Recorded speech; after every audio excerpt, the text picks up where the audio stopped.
Lo que vamos a escuchar son sobre todo dos piezas. La primera es Mirar lejos, que es una pieza que compuse durante las primeras semanas de la pandemia y que reflexiona sobre esa necesidad que tuvimos durante esos 45 días de confinamiento de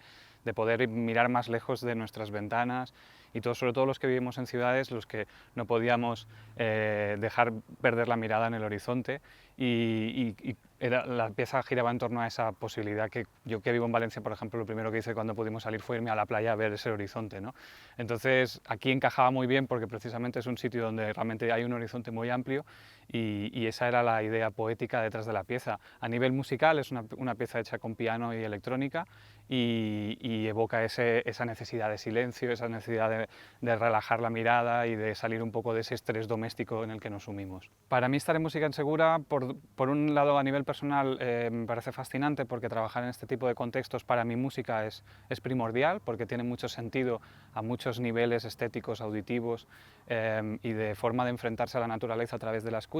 y segundo porque el trabajar en un contexto rural me parece a día de hoy uno de los contextos culturales más interesantes a los que